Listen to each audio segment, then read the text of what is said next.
Hi everyone, Prof Cruz here with a tour of an inside cabin on the Norwegian Encore. So let's come on in and take a look around.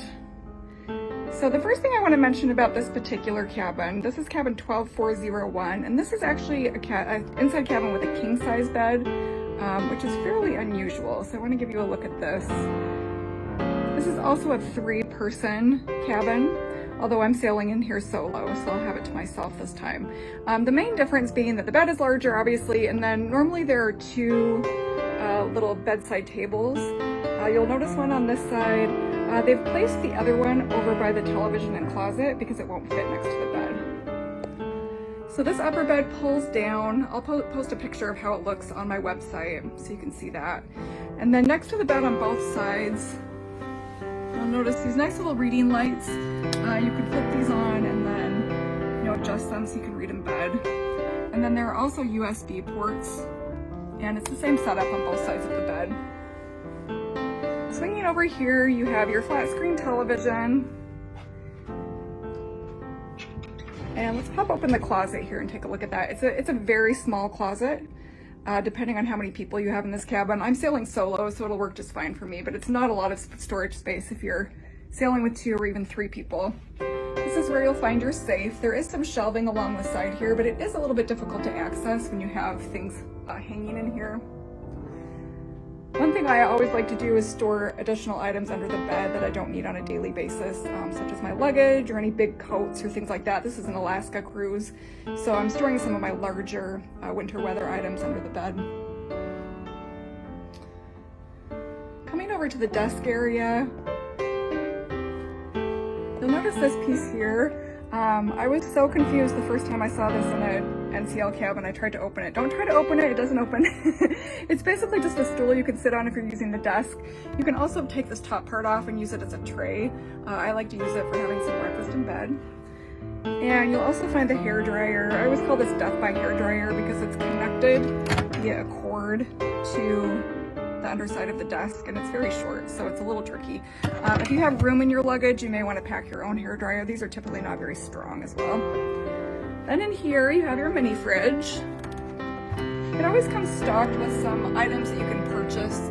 There's some different kinds of water in here. I usually just take these out or have my room steward take them out so I can use the mini fridge to store either my own drinks, or I oftentimes have some emergency desserts stored in here.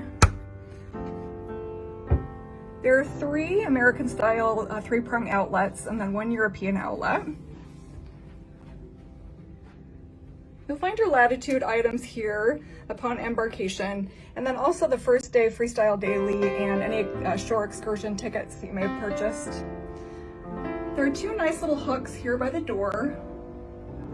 One thing I want to point out, if you're new to NCL cabins, especially on the newer ships, you need to have a key card in this little slot near the door, or the electricity will not work. The outlets will also not work, so if you leave the room and take this card out and leave items in here to charge, they will not be charging. So make sure you put some sort of an old key in here and just leave it in there all the time. Just make sure to flip off the lights before you go. Here you have a full-size mirror, which I do not appreciate about 2 days into the cruise after I've been eating about 40,000 calories a day. Let's take a look at the restroom. So the Encore has these nice glass enclosed showers, although I will point out that you can see yourself in the mirror, which is always a little disturbing to me, but it's nice because it keeps the water in and the shower curtain doesn't stick to your body. Taking a closer look, you do have the standard clothesline in the shower, and then the standard NCL bath products. This is just conditioning shampoo and body wash. If you use conditioner, you'll definitely want to bring your own because there's really no conditioning that's happening there. Some storage here and here. You can also pop this open under the sink for additional storage, and I like this because it's concealed. Your trash is here. You have some hand soap. Again, it's pretty harsh, so you may want to consider bringing your own. Couple of larger towels, some hooks on the back of the door. The only other thing I want to point out quickly, this is a nice feature. So you can select either one of these. If you don't want anyone to disturb you, click on this one. If you want your room steward to know that you're out of the room and you'd like your room made up, click on this one, and the appropriate light will light up outside your room, just letting your cabin steward know kind of the status. All right, there's one little storage area here I'll point out. Give you one last look here. Okay, Prof Cruise signing off for now. Happy cruising!